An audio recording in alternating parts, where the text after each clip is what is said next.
hook this up so I can see the screen as I'm chatting with you.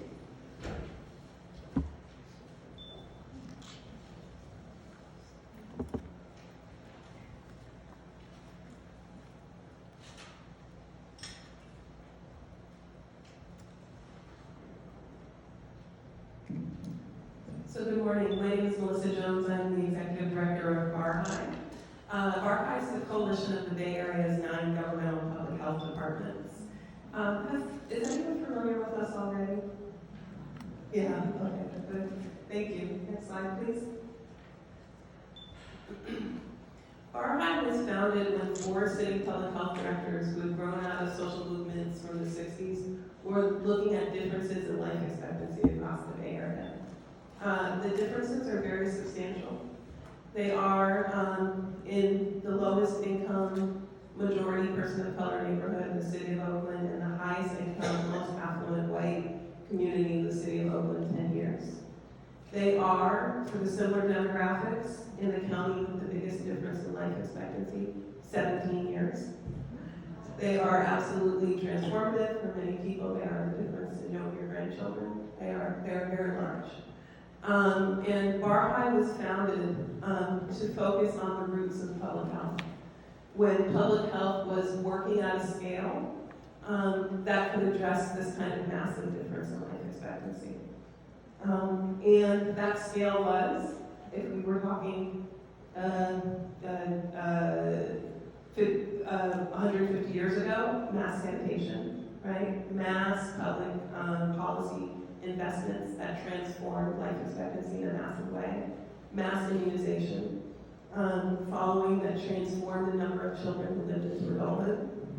And we think today that issue, the issue that shapes this decade and what changes we can make in life expectancy, are issues of mass social inequality. And so BARHII is founded to work specifically on those issues. Next slide. And so this is a pretty famous, for folks in public health, a pretty famous framework. This is the BARHII framework on working on issues of health inequity. You'll see in the middle, it's a framework that's been adopted by the California Department of Public Health that shapes all of the Office of Health Equity's work. It's a framework you see in textbooks across the country when you study public health. And it gets to the issues of what impacts health outside of the doctor's office, the issues that can get us to scale on change in life expectancy. And so if you look in the middle, that box is the box of living conditions. It is the difference in living conditions that fundamentally shape how our life expectancy shows up differently before we get to the doctor's office. And those are issues of housing, land use, transportation, our economic opportunities, social environment, and service environment. And BARHII works there and works a little further up where I know you all work, which is on why those living conditions are so different for different components of us, right, for different groups of us. And that's on the institutional inequities that have shaped the opportunities that land in our neighborhoods, and on the social inequities of class, race, gender, and other isms that are shaping the differences we see. This is the work that we do on a daily basis. Next slide. Yes. Next slide, please. So, BARHII 4 years ago hosted a major retreat for all the public health departments in the Bay Area. At that retreat, we asked them what are the fundamental issues shaping health equity for the region right now. And there was one fundamental issue that they talked about as shaping the future of both the health of their clients and the region, and that was housing affordability. And shaping it for 2 reasons. The first being that people were simply leaving. Clients that they had seen over many years were simply leaving the Bay Area and no longer here because of the cost of housing. The second is that public health departments have a number of people that go into people's homes in challenging moments or in moments when they've had a child and are transitioning into parenthood. And so they have been seeing homes over time, public health nursing programs, other kinds of programs that have been going into people's homes. And they saw that more than ever, people were living in conditions they hadn't lived in before. Either they were living in conditions that were far more overcrowded than before, and for some families it's okay, right, to staff up and be more in the home and it's really supportive. And for some families it's quite unhealthy, right? And they were seeing both. They were also seeing more more deterioration in units, the kinds of things that cause spikes to the ER for children with asthma, more mold, more issues around flooring and older materials in the home, and people more concerned than ever to report them because the housing market was so tight that it felt like better to hold on to what you have than to end up in any situation where you're at risk. And so that became the first issue that we focused on as a health department over the last 4 years. The other thing that we heard and that we understand is an issue that's deeply shaping the reality for families right now in the Bay Area is economic opportunity. This issue that we're existing in the Bay Area, in particular, but in the country as a whole, in an hourglass economy where we're growing jobs at the very top of the income scale and jobs that are paying at the very bottom of the income scale, and losing in the middle of the middle class incomes balance that we need. And these things play out in 3 other areas that the health departments are particularly focused on, that I offer to share with you as we think about moving forward for equity in the Bay Area. One is climate and health. And so the level of climate impacts that are shaping health have really increased, particularly over the last 5 years. So people know and think a lot about the fires and the challenges that has had in terms of air quality for those of us all across the region. The fires also have very different impacts in terms of recovery for people across the income spectrum. If you're an hourly worker versus a salaried worker, if you're a worker who is, in terms of your wage reimbursement, if you're in a place that has shut down, number of issues around owners versus renters and getting back into homes and staying in homes. But we also see a thing that people have thought less about, which is the increased number of high heat days. And those high heat days have had a huge impact on health. It used to be you could have 1 or 2 high heat days, and most of us have homes that aren't that well insulated because it hasn't been that hot here. The problem is now we have multiple days in a row. And what we found is when you have multiple days in a row, your home doesn't cool down. And when your home doesn't cool down, you see increasing spikes to the ER as people with chronic medical conditions end up in a situation over a number of days that are extremely hot. Yeah. The other thing that we've seen are the power shutoffs. And so for some of us, we get a day or 2 of power shutoffs, and we have a plan. Some people end up at the pool with their kids, staying in a hotel, and some people are in a place where they've lost the only food they could have afforded for that week or month. And so we have a very big difference. We're on durable medical equipment where they really need that utility. And so we've been seeing more of that. And then we have differences in early childhood experiences, and since there's been a lot of talk about the legal system today, I'll skip the conversation a bit about fair chance. But there's a big piece of work looking at people who have been impacted by the incarceration system and what that has meant for them and how they stand on economic employment and other health issues. I'm going to talk to you today, just for the sake of time, I thought I'd focus on one area, and I thought I'd focus on the one that health departments have been working very significantly on, which is housing affordability and health. And so I want to share just a few things with you on that. So 4 years ago, when we had the conversation about housing affordability and health, many of you probably remember this, but there was a big conversation about whether the housing affordability issues were issues of San Francisco, San Jose, and Oakland, or if they were issues of the 9-county Bay Area in terms of scope and scale. So the first thing we did was start to think about what level of intervention we need to get to the kind of scale we're talking about for life expectancy impacts, right? And so we looked and we found with UC Berkeley that actually 50% of the census tracts in the Bay Area are at risk of or already undergoing gentrification and displacement. So it is not a 3-city issue, not even close.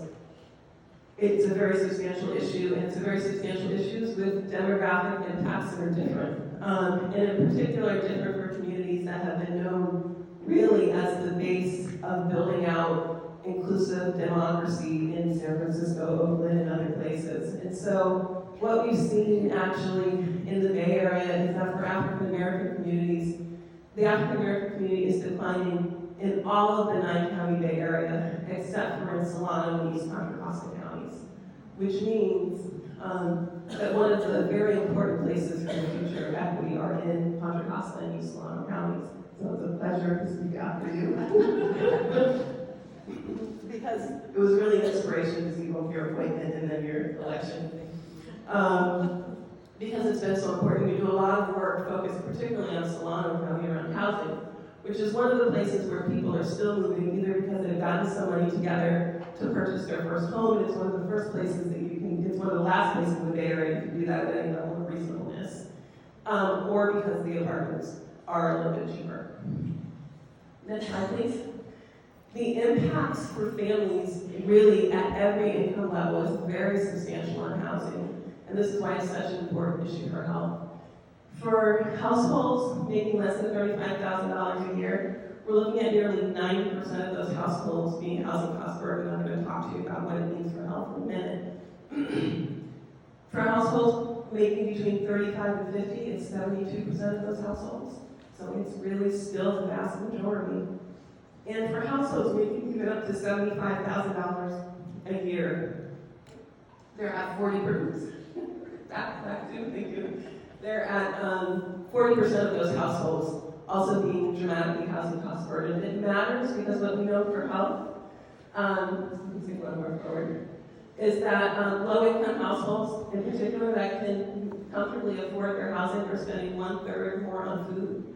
That means they have more flexibility if the power goes off, but their food is lost, right, for that month. They're spending 1/3 more on food and 5 times more on healthcare. And in a good way. 5 times more meaning they're not waiting for their tax return check in order to be able to go and do their repair work at the dentist. It means they aren't waiting for a tax return check to be able to fill medications. It means they're not foregoing things that help treat chronic conditions in order to keep a house over their head. Can we go back one? Thank you. And you can see that these are the percentages, maybe you can't see, I'm not sure. That you definitely can't see, I don't think. But these are the percent of families that are rent burdened by number of families with children under 5. And so you'll see that across the counties, those numbers are pretty substantial, particularly for families, young families, which has a big impact on early childhood. Moving forward too. And we know now that families are in the Bay Area 2 times more likely to be evicted than others. And once they're evicted, 2 times more likely to stay in poor health. And we know that there's a very long path to getting from, once you're out in homeless, a very long path to getting back into the housing system.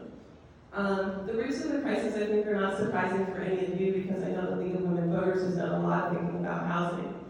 But they are around economic growth and inequality, right? People who are making a lot of money and people making much less money competing in the same housing market. Limited housing production, our cycles of investment and disinvestment. So when it would have been possible for many families, particularly moderate and lower moderate income families, to purchase homes, the credit markets were so tight they couldn't, and cash investors could. And so we saw a moment where, had we been better prepared, it would have been a great opportunity for families that we just saw lost. Never mind, I won't need to go through with you, I'm sure, what happened in 2008 in the foreclosure crisis. And then we have something that has been talked about only so much in the last few years, really, in the massive conversations about housing, which is the issue of tenant protections. And I'll just share with you one story from the work that we've been doing in Solano County.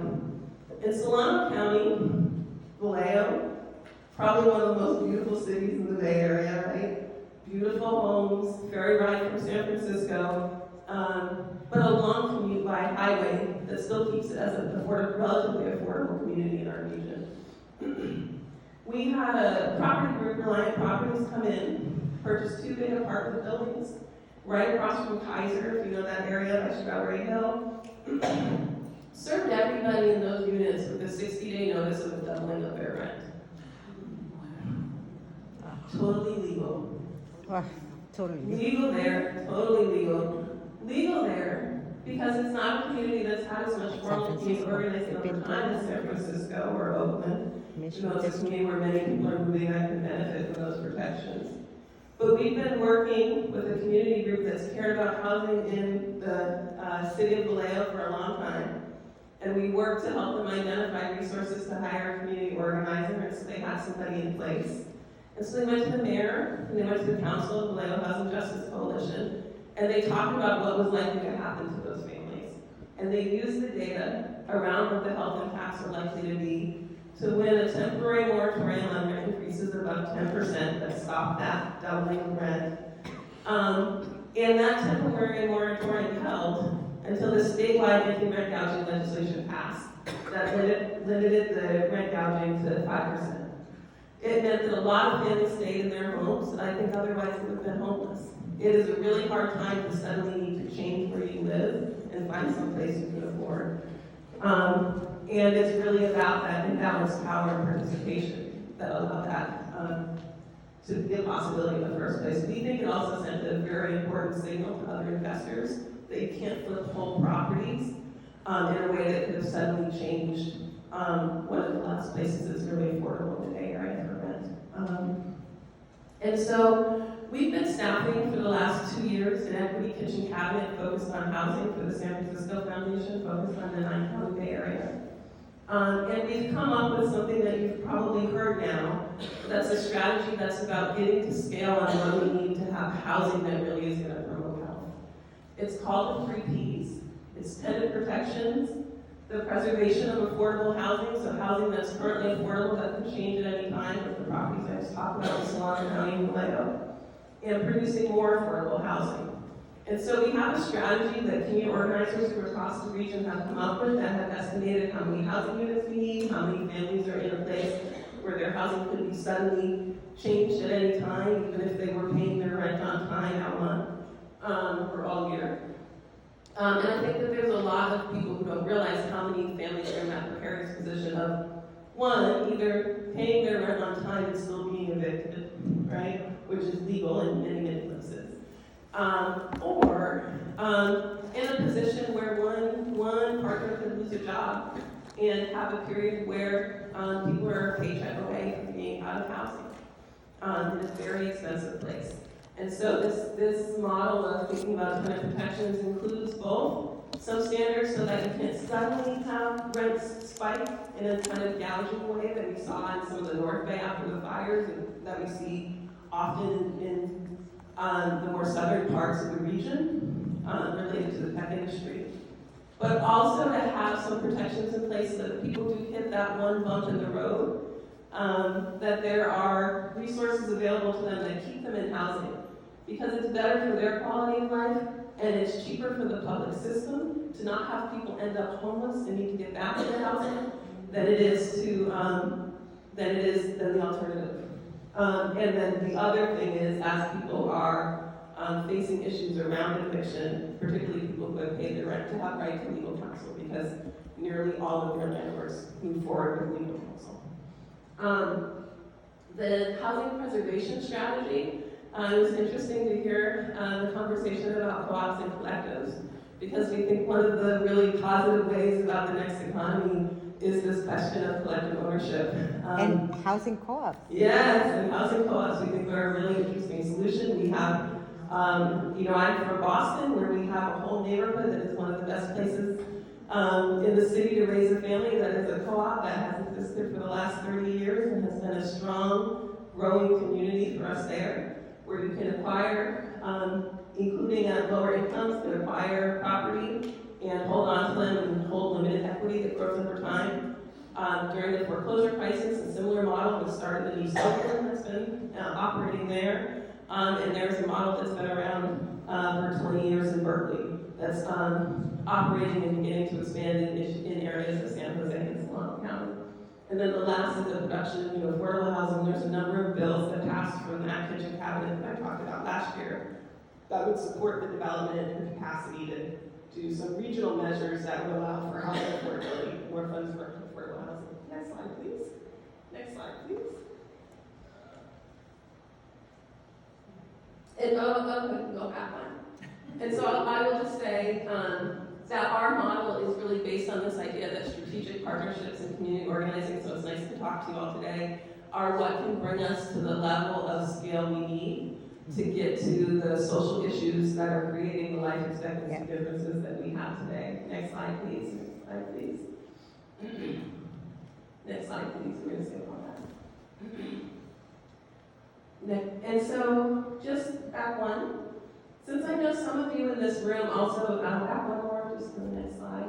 Since some of you in this room I know also are connected to different local governments, I just want you to know that we do a lot of training for local government agencies. And so if you or your partners are interested in these issues and you know people in government who are looking to create innovative solutions, we do a series of different cohorts and training opportunities for folks. And so we have a Leading Change cohort focused entirely on advancing racial equity inside government. That will launch its next season towards the end of this year. It's in the middle of one now. That's available to people. You can sign up on our website for that. We have a housing cohort that pairs public health departments caring about equity with the responsible agencies for housing, so housing authorities, planning departments, others. And then we also have a public health community organizing partnership program that pairs community organizing groups with public health departments to work together on issues that communities have identified as priorities, including environmental justice issues. And so if you're working on any of these issues, please do feel free to contact us and see if there are ways we can either be in partnership or in training connection. So we train about 1,000 public health staff and their allies a year on issues of data that are needed to advance racial equity, on structural racism, on bias in the workplace, on bystander intervention to racial incidents, on adaptive leadership for racial equity. And then these are our areas in focus for climate and health. And we have a perinatal equity initiative focused particularly on Black infant health and Pacific Islander study. So thank you very much.